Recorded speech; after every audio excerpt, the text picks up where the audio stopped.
Hello fellow audio nerds, I'm Steph and this is Major Hi-Fi. If you like to throw house parties at all, then you're probably aware of the JBL Charge speaker because not only is it pretty, carry aroundable, but it also can get super loud and sounds great with music. Well, this week, here at Major Hi-Fi, we got a chance to get our hands on the JBL Charge 4, the newest version of the Charge Bluetooth speaker. So, the big question we have is, how does it sound, first of all, but also, how does it stand up to the Charge 3? Because they look pretty similar, right? Let's go back in time. I'll share with you my first impressions, and then I will meet you right back here for my overall thoughts. All right, here we go. Hey everybody, Steph here. So, just want to give you a quick heads up that there is some construction going on upstairs. I'm hoping that it seems to be like a quiet moment right now, so we'll see if we can get through this without any interruptions. But anywho, today I've got with me the JBL Charge 4, so let's see what's inside the box here.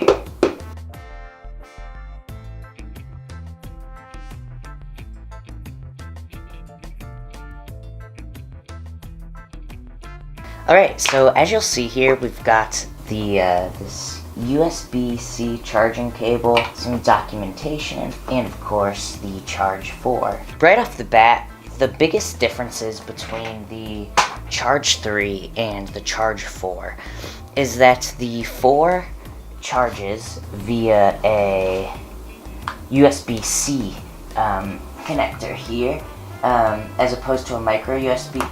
And then the other big difference is that the Charge 4 is actually slightly bigger than the Charge 3. They both have really similar looks, so there's still this sort of durable cloth weave coating.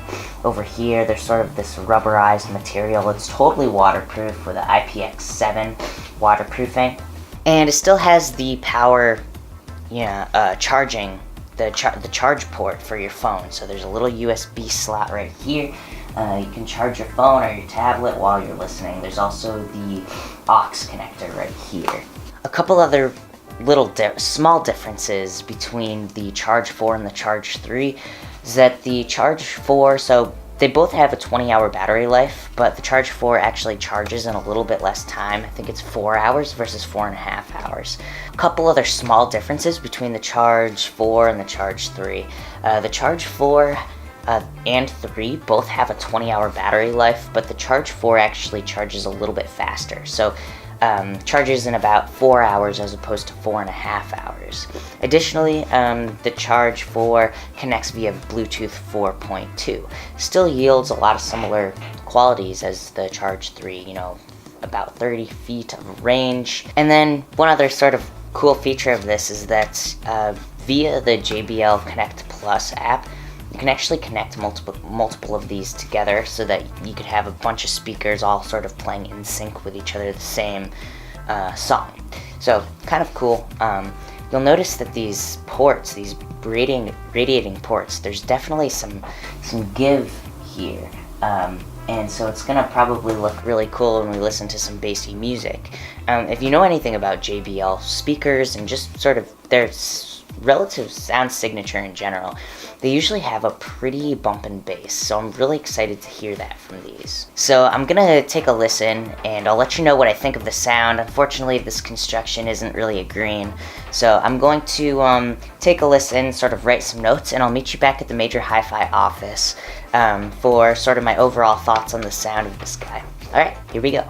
Overall, the low frequencies, the low mids, really the things that carry kick drums, bass guitars, big bass synths. On the JBL Charge 4, there's actually a lot more clarity in these areas of the frequency spectrum. So it kind of comes through with more impact, while just overall sounding less cloudy. There's a really great sense of low frequency extension from it, so you can really get the feeling from the kick drum and the low frequency instruments, and I think that contributes a lot just to the energy in the room when you've got this thing blasting. Guitars, synths, they all sort of come through with good detail. They sound really big. They're not hollow at all, and again, there's a lot more clarity with this Charge 4 than the Charge 3. The high-mid region of the frequency spectrum, the place where vocal sits, feels a little bit relaxed, and as a result, vocals tend to sit a little bit lower in the mix. But there is sort of a bump in the upper treble region, and as a result, vocals sort of maintain their sense of articulation. You can really hear what people are saying. There's a sense of crispness to it, while sort of sitting backward and really sort of blending in with the music a bit. And to me, that actually makes the speaker really nice for parties, because as you notice, you know, like if this speaker had more of like a high-mid presence, it might get kind of annoying because that's right where our vocals sit in the frequency spectrum anyway, so it's a little bit harder to hear each other talk. With this, you can still sort of maintain a sense of like being able to hear each other while still feeling the music a lot. Overall, the JBL Charge 4 is a great option for those looking for a Bluetooth speaker that not only can sort of fill up a room with sound, but also just be super light and portable. You can really just sort of stick this in a corner out of the way, and it'll still get the room sort of bumping with music.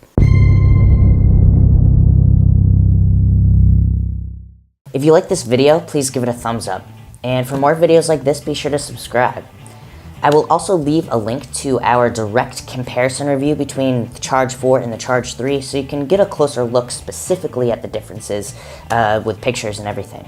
But anywho, thanks for watching, and I will see you next time. Bye.